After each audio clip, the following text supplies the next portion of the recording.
স্বপ্ন জড়িয়ে দাও অবুঝ কুসুম কলি রঙেতে রাঙিনা যদি মমতার রঙে তার রাঙিয়ে নাও হাত বাড়িয়ে দাও দু হাত বাড়িয়ে দাও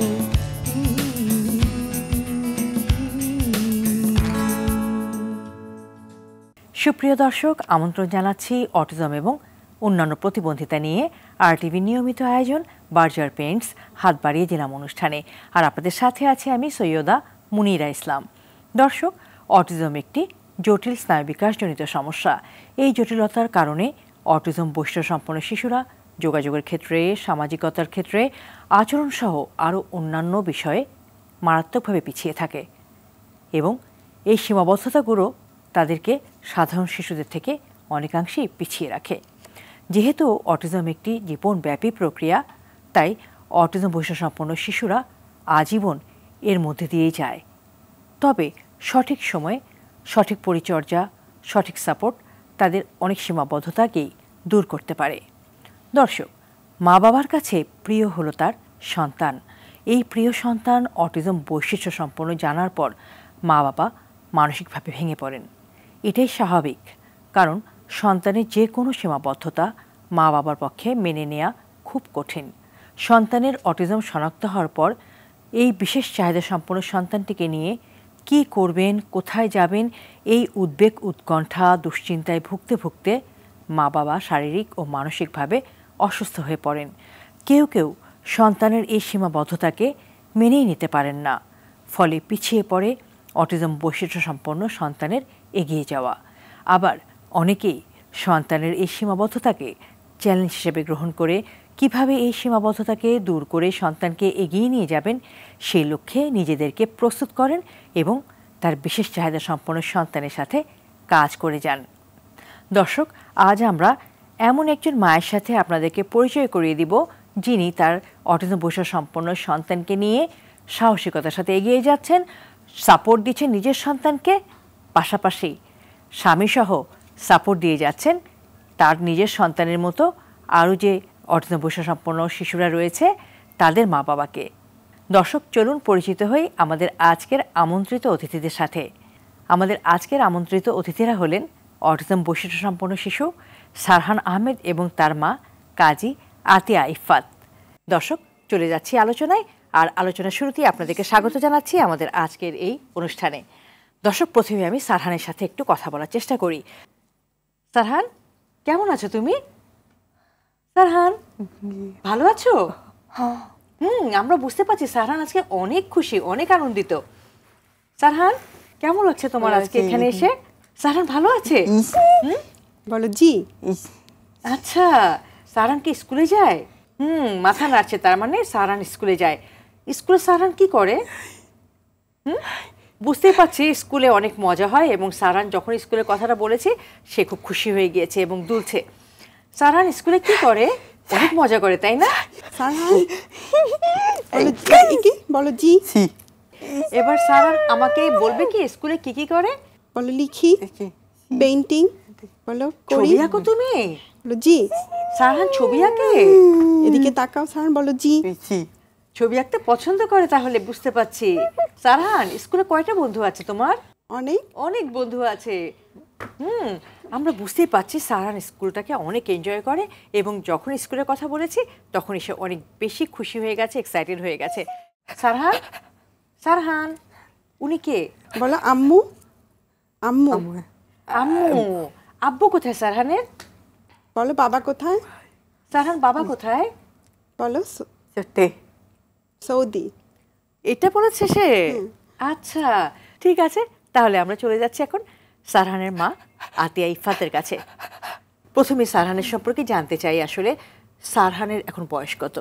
সারহান এখন 14 বছর রানিং। কত বছর বয়সে ডায়াগনোসিস হলো সে অটিজম বৈশিষ্ট্য সম্পন্ন শিশু? 3 বছর বয়সে। প্রথমে আমার একজন কাজিন ডক্টর, উনি ফার্স্ট নোটিস করেছেন যে ও নাম ডাকলে রেসপন্ড করছে না, তো এটার পরে আমাকে বললেন, এরপরে আমি ওকে দেখালাম ডাক্তার, তখন বললেন যে হচ্ছে মাইল্ড অটিজম আছে। সারহানের যে ডায়াগনোসিসটা হলো এটা কোথায় হলো? এটা শিশু হসপিটালে। সারহানের তখন এমন কি অস্বাভাবিকতা বা কি ধরনের বৈশিষ্ট্য ছিল যেগুলো আপনাদেরকে ভাবালো যে না, সারহানকে ডাক্তারের কাছে নেওয়া উচিত?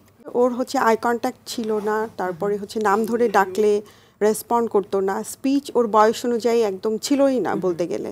তো আর কোনো কিছু পয়েন্ট করলে যে এদিকে দেখো তাকাতো না। তো এগুলো দেখেই সন্দেহ হলো। তারপর যখন আমার কাজিন আরও বললেন, তো তখন আসলে একমাত্র মানে আমরা জানতাম যে শিশু হসপিটালেই এই ধরনের কোনো কিছু নিয়ে কাজ হয়। তো তখন আমরা শিশু হসপিটালে গেলাম।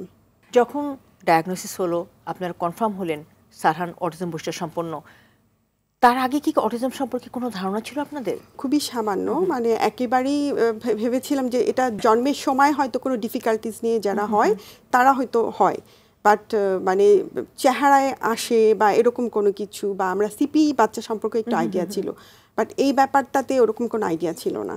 সারহানের জন্মের সময় কি কোনো সমস্যা হয়েছিল?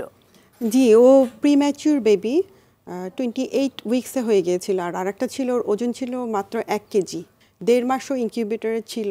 তারপরে হচ্ছে 3 বার ব্লাড ট্রান্সফিউশন করা হয়েছে। পরে হচ্ছে ওর চোখেও বলেছিল যে হেমারেজ হয়ে যাচ্ছে, পরে চোখে ইনজেকশন দেওয়া হয়েছিল, মানে অন্ধ হয়ে যেতে পারে না হলে।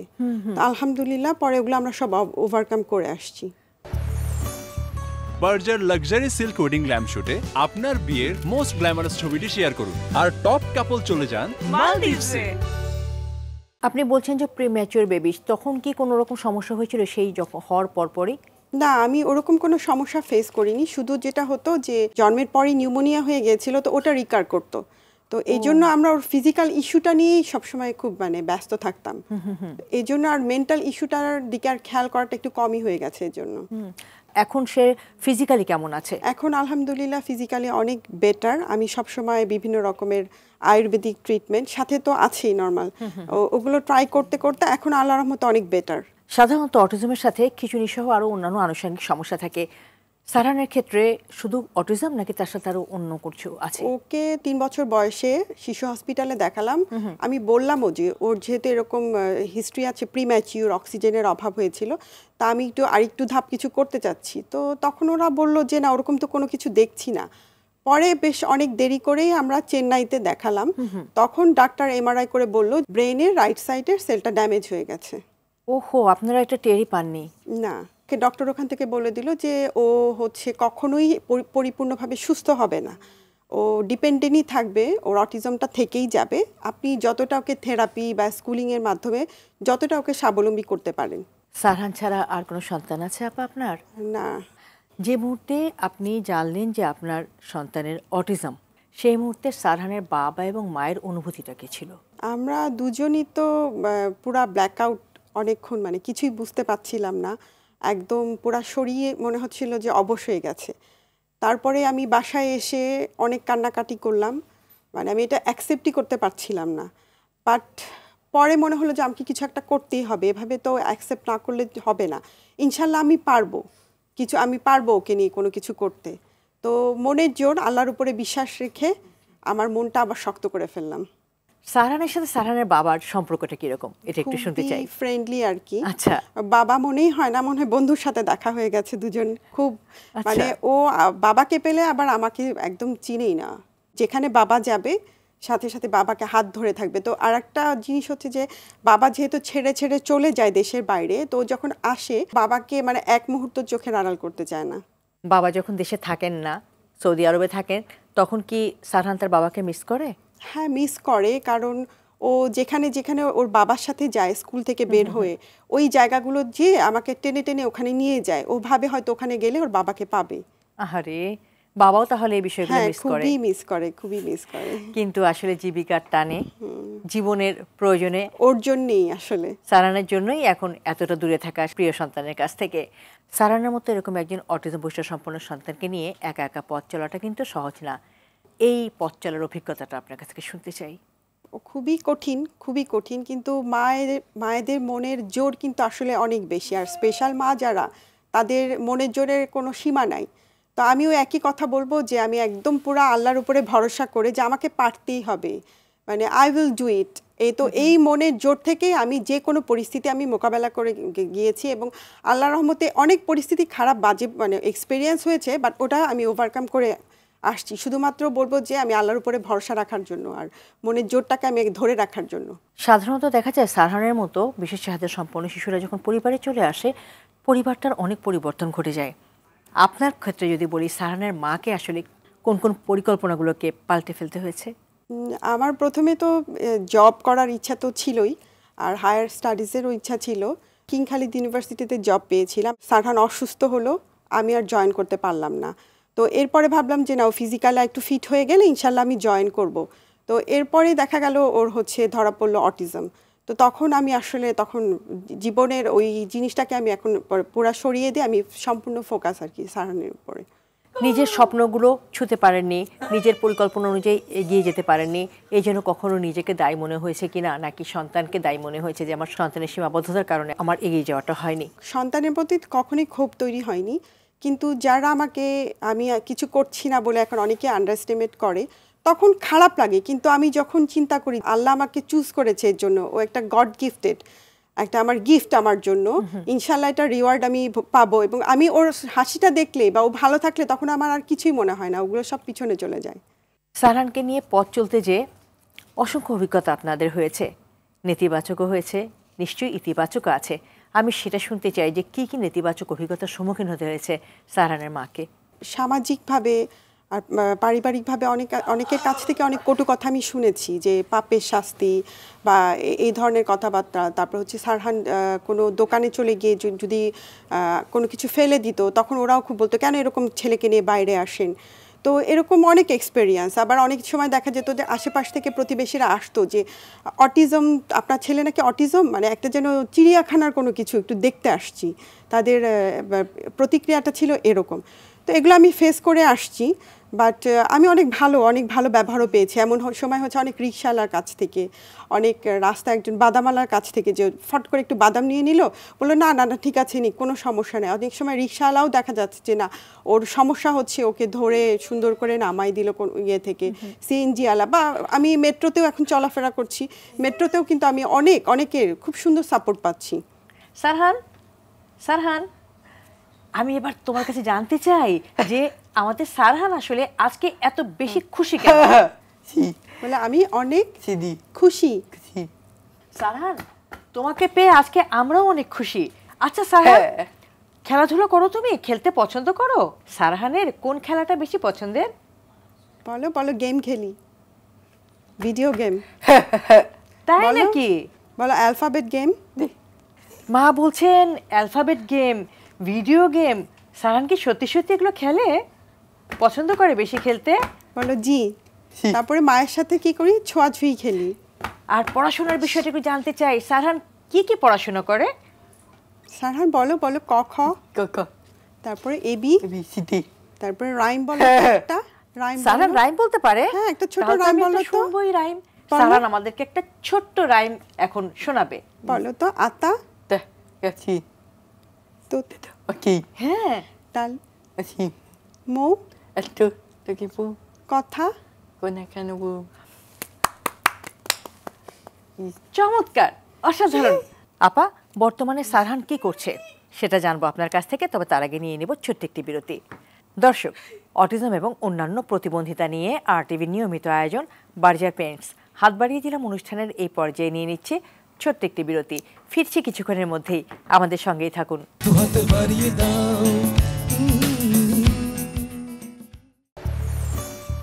Berger luxury silk wedding lamp শুটে আপনার বিয়ের মোস্ট গ্ল্যামারাস ছবিটি শেয়ার করুন, আর টপ কাপল চলে যান মালদ্বীপসে।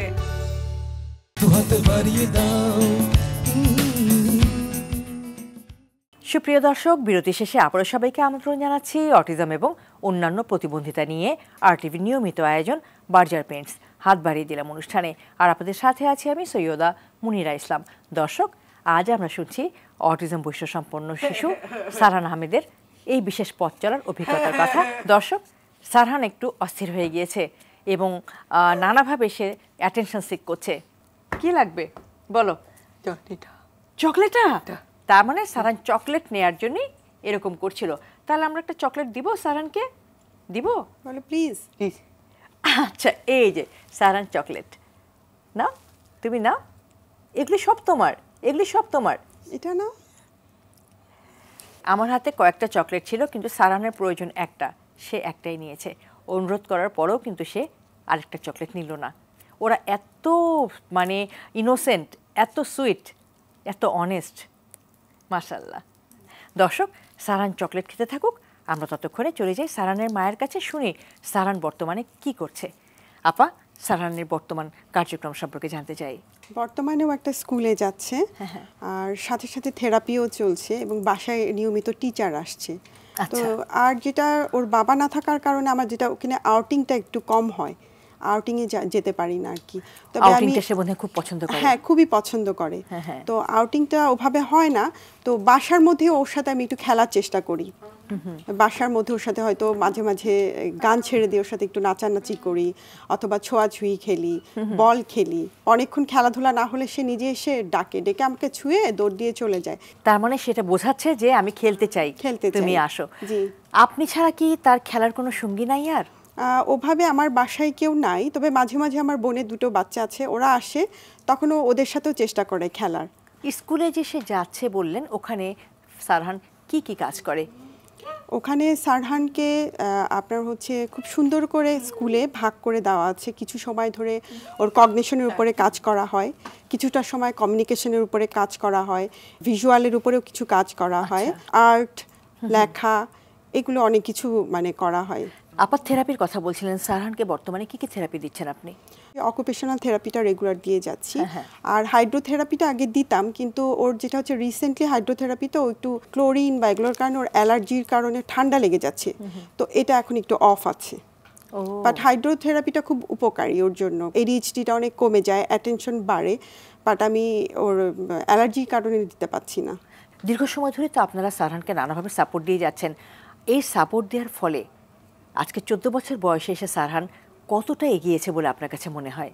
হ্যাঁ, সারহান অনেক অনেক দূর এগিয়েছে, যেহেতু আমাদের চলার পথটা স্মুথ ছিল না, আমি অনেক প্রবলেম ফেস করেছি, তো সে কারণে দেখা যাচ্ছে কিছু দূর আগাতে গিয়ে আবার পিছিয়েও গেছে অনেক সময়, অনেক কারণে, কিছু ভুল চিকিৎসা, ভুল স্কুলিং, ভুল থেরাপির কারণে। তো যেটা ওর রাইট টাইম ছিল, ওই সময় আমার এই প্রবলেমগুলো হওয়ার কারণে পিছিয়ে গেছে, না হলে আমি ওকে অনেক দূর নিতে পারতাম। তো তারপরে অনেক ডেভেলপমেন্ট হয়েছে, ওর স্পিচ একদমই ছিল না, এখন অনেকটা এসেছে। সবচেয়ে বড় কথা, ওর আন্ডারস্ট্যান্ডিং লেভেল অনেক বেড়েছে। হ্যাঁ, সেটা দেখতে পাচ্ছি, সে কিন্তু কমান্ড ফলো করছে আপনার, এবং আমি কথা বললো সেটা কিন্তু আমার দিকে তাকাচ্ছে না, কিন্তু উত্তরটা সে দিচ্ছে। পাশাপাশি একাডেমিকের, হ্যাঁ, আর লার্নিং অ্যাবিলিটিটাও অনেক বেড়েছে আগের চেয়ে। এখন হচ্ছে অনেক কিছু মানে 2 ওয়ার্ডস ও লিখতে পারে, এখন সেন্টেন্স করার আমরা চেষ্টা করছি, কিছু মাঝে মাঝে কিছু সূরাও ও বলতেও পারে, তাই না? হ্যাঁ, বলতে পারে, তবে এটা খুব বড় মানে মর্জির উপর নির্ভর করে। এটা ঠিক, অটিজম বাচ্চাদের আসলে মর্জির উপর অনেক কিছু নির্ভর করে। আপা, আপনি বলছেন একাডেমিকের ক্ষেত্রে যে 2টো ওয়ার্ড সে নিয়ে কাজ করতে পারে বা বলতে পারে, শব্দ তৈরি করতে পারে, আপনি যদি একটু আমাদেরকে শোনান সেটা। সারহান, তাকাও তো, বলো তো, বয়কারে বা বয়কারে বা কি হয়? চমৎকার। আর একটা বলো তো, দয়াকারে দয়াকারে কি হয়? বাহ। আরো বলো তো, চয়কারে চা কি হয়? আর স্বরে আ আর ম, আম। সারহান কি আম খেতে পছন্দ করে? সারহান আম খেতে পছন্দ করে? না, বলো না। পছন্দ করে না? না, সাধারণত আমরা জানি যে সব ধরনের খাবার তারা পছন্দ করে না, কিছু কিছু নির্দিষ্ট খাবারের প্রতি তাদের অনেক বেশি আগ্রহ। সেক্ষেত্রে সারহানের কি অবস্থা? সারহানের যেটা হচ্ছে যে স্টিকি যে কোনো কিছুতে সমস্যা হয়, ও ভাত খেতে চায় না, তো আগে ওকে ব্লেন্ড করে আমি খাওয়াতাম, বাট এখনও আলহামদুলিল্লাহ ভাত খাচ্ছে, চিবিয়ে খাচ্ছে না ওভাবে, কিন্তু সে খাচ্ছে, এবং হাত দিয়ে ধরতে চায় না ভাতটা, স্টিকি জিনিসটা, তো ও চামচ দিয়ে খেয়ে নিচ্ছে।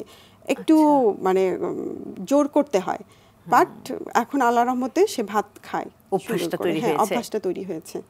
আর এমনি পছন্দ চিকেন, চকলেট, এগুলো খুব পছন্দ, এগুলোর জন্য আর কোনো সমস্যা হয় না। সারহান, তুমি চিকেন খেতে পছন্দ করো? Chicken fry?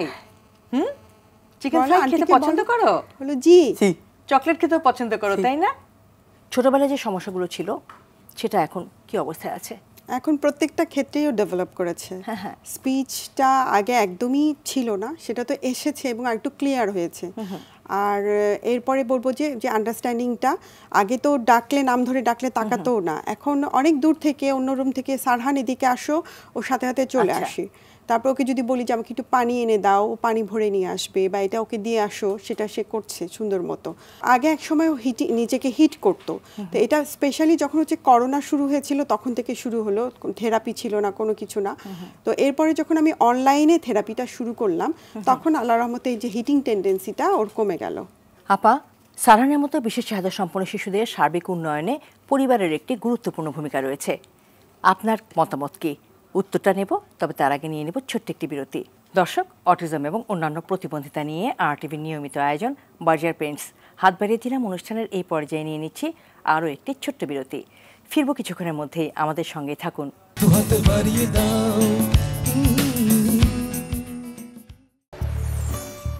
Berger luxury silk wedding ল্যাম্পশুটে আপনার বিয়ের মোস্ট গ্ল্যামারাস ছবিটি শেয়ার করুন আর টপ কাপল চলে যান মালদ্বীপসে।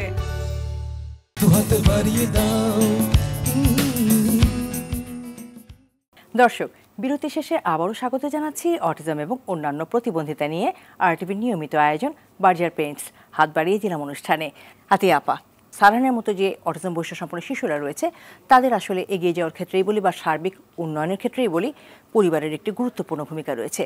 আপনি কি মনে করেন? পরিবার যদি সাথে থাকে তো একটা বাচ্চাকে নিয়ে পথ চলাটা অনেক স্মুথ হয়, তাদের ডেভেলপমেন্টটা অনেক অনেক যথেষ্ট হয়। সবাই যদি একসাথে সেই মাকে হেল্প করে, স্পেশালি বাবা যদি পাশে থাকে মায়ের, তাহলে আর কোনো কথাই নেই। তখনই একটা বাচ্চার মানে অনেক ড্রামাটিক চেঞ্জ হওয়া পসিবল, যেখানেই তার মায়ের সাথে বাবাও সমান তালে কাজ করে যায়। এক্ষেত্রে আপনার অভিজ্ঞতাটা শুনতে চাই। এক্ষেত্রে আমি তো বলবো আমার এক্সপিরিয়েন্স খুবই ভালো। আমি সব সময় সারহানের বাবাকে সারহানের পাশে হাজবেন্ড হিসেবে আমার পাশে আমি পেয়েছি। আমার যে কোনো যে মানসিক যখনই আমি কোনো ব্যাপারে খুব খারাপ লাগতো বা মানে ভাবতাম যে কি হবে, ওর আমাদের কিছু হয়ে গেলে ওকে কে দেখবে, তো ও সব সময় পাশে থেকে আমাকে সাহস জুগিয়েছে। ও যদি সাহসটা না দিত, মেইন আমার লাইফের মেইন স্ট্রেংথটা ওর বাবার মানে কথাগুলো এবং তার পাশে থাকাটা, জি, এটা হতে খুব জরুরি, তাই না? খুবই জরুরি, প্রত্যেকটা মায়ের জন্য খুবই জরুরি। সন্তানের বাবা এসে পাশে দাঁড়ায়, সেখানে যখন পরিবারের অন্যান্য সদস্যরা এসে পাশে দাঁড়ায়, স্বাভাবিকভাবেই সাহসটা বেড়ে যায়, কাজ করার স্পৃহা জাগে। জি, স্পৃহা বেড়ে যায়। সবচেয়ে বড় কথা যে মা যখন নিজের ব্যাপারে সবাই যখন হেল্প করে মাকে, তখন মা যখন নিজের ব্যাপারে একটু যত্ন নিতে পারে, একটু সময় পায়, তখন কিন্তু সে ডাবল এফোর্টটা তখন বাচ্চার প্রতি দিতে পারে। এই জন্য পরিবারের সবাই যদি মায়ের প্রতি একটু যত্নশীল হয়, যে না ঠিক আছে ও এখন একটু ঘুমাতে পারছে না, আমরা একটু বাচ্চাটাকে দেখি, ও একটু ঘুমাক, বা অনেক ক্ষেত্রে যদি একটু একটু করে হেল্প করে না, মা যেই সময়টা পায় আসলে ঘুরে ফিরে মা ওই সময়টা কিন্তু বাচ্চাটাকেই দেয়। এই জন্য পরিবার আর হাজবেন্ড যদি হেল্প করে একটা মাকে, তাহলে অবশ্যই সেখানে কিছু না কিছু ডেভেলপমেন্ট তো হবেই। সারহান একজন অটিজম বৈশিষ্ট্য সম্পন্ন শিশু, অনেক সীমাবদ্ধতা তার। এই বিষয়গুলো সারহানের মাকে কি ভোগায় ডিপ্রেশনে? হ্যাঁ, ডিপ্রেশনে তো মাঝে মাঝে ভুগি যে না আচ্ছা এটাও করতে পারবে না, আমি যখন থাকবো না এই পৃথিবীতে তখন কি হবে, বা আরেকজন এটাকে কিভাবে নেবে।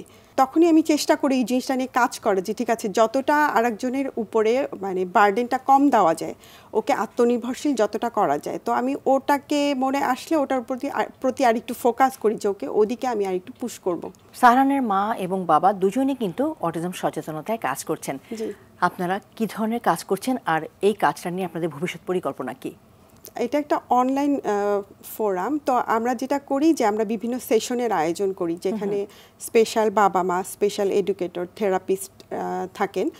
তো ওনাদের মধ্যে একটা আমরা নেটওয়ার্কিংয়ের চেষ্টা করি, এবং দেশের বাইরেও যারা আছেন তাদের সাথেও একটা যোগাযোগ করিয়ে দিই, যাতে তাদের ইনফরমেশনটা একটা এক্সচেঞ্জ হয়, আমরা যেন নতুন কিছু জানতে পারি, যেটার অভাবটা আমি ফিল করেছি সবসময়, যে আমার ইনফরমেশনগুলো মানে ল্যাকিং হওয়ার কারণে আমি সারহানের জন্য অনেক কিছু করতে পারিনি।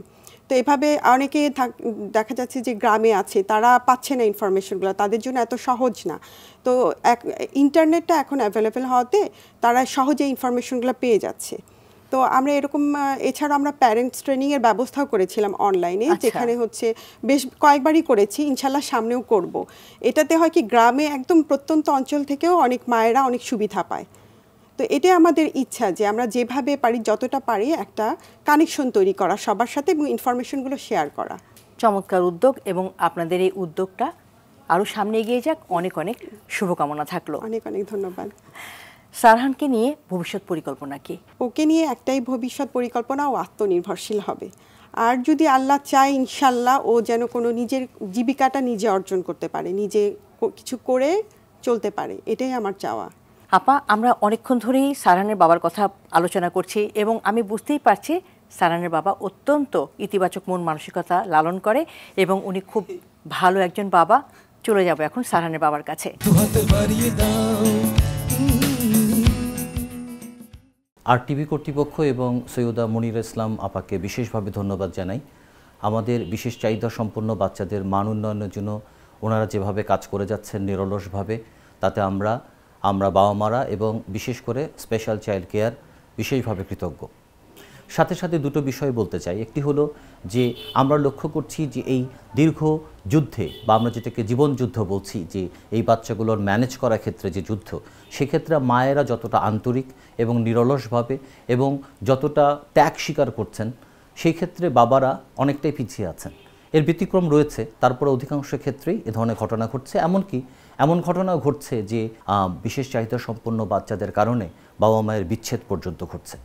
আমরা বিশেষভাবে অনুরোধ করব যে বাবারা যদি এগিয়ে আসেন এই যে দীর্ঘ সংগ্রাম, কারণ যেহেতু এই ডিসঅর্ডারটা কিউরেবল না, ম্যানেজেবল, এই দীর্ঘ সংগ্রামে মায়েদের সাথে যদি বাবারাও থাকেন তাহলে বাচ্চাদের মান উন্নয়ন অনেক দ্রুত সম্ভব, যেটা বৈজ্ঞানিকভাবেও প্রমাণিত। আমরা স্পেশাল চাইল্ড কেয়ারের পক্ষ থেকে একটা সেশনও করেছিলাম বাবাদেরকে নিয়ে এবং সেখানেও তাদের সাথে আমরা কথা বলেছি। দ্বিতীয় বিষয়টি সেটি হচ্ছে যে আমরা রাষ্ট্রের কাছেও কিছু আশা করছি, যে আমরা লক্ষ্য করছি যে এই বিশেষ চাহিদা সম্পন্ন বাচ্চাদের ম্যানেজমেন্টের দোহাই দিয়ে স্পেশাল স্কুল অথবা অটিজম স্কুল নামে স্কুলের যে মাশরুমিং হচ্ছে, সেক্ষেত্রে অনেক স্কুলই মানসম্মত শিক্ষা প্রদান করছে না এবং সেই ক্ষেত্রে বাবা মারা প্রতারিত হচ্ছেন। এই পুরো বিষয়টাতে এক ধরনের বাণিজ্যিকীকরণের কারণে আমরা ভুক্তভোগী হচ্ছে বাবা মারা। এজন্য রাষ্ট্রের কাছে অনুরোধ যে রাষ্ট্রের যে কাঠামো রয়েছে, NDD ট্রাস্ট রয়েছে, মিনিস্ট্রি রয়েছে, বিভিন্নভাবে যদি এইগুলোর বিরুদ্ধে ব্যবস্থা নেওয়া যায় তাহলে বাবা মারা উপকৃত হবেন এবং বাচ্চারা যথাসময়ে ভালো স্কুলে বা ভালো থেরাপি পেলে আমরা মনে করি যে তাদের মান উন্নয়নটা সহজ হবে।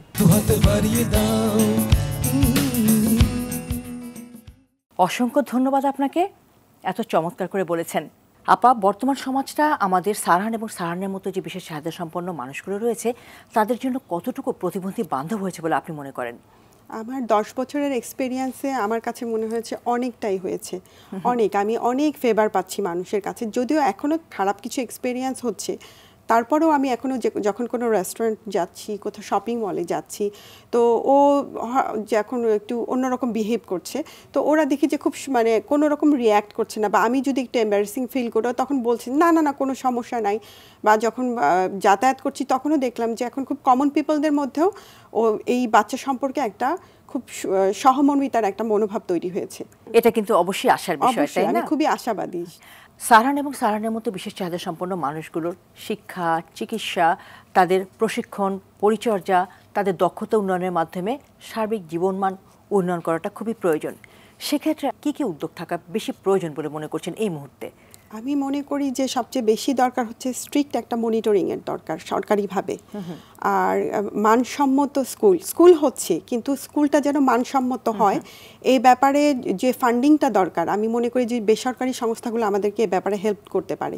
এছাড়াও বিভিন্ন নাটক তৈরি করা, বিভিন্ন অ্যাড তৈরি করা, বিভিন্ন সেমিনার, বিভিন্ন প্রতিষ্ঠানে তারা নিজেরাই সেমিনার করতে পারে, বাচ্চাদের উপর ছোট ছোট ট্রেনিং রাখতে পারে, যখন একজন প্রতিবন্ধী ব্যক্তি আসলে তার সাথে কি অ্যাটিটিউড করা উচিত।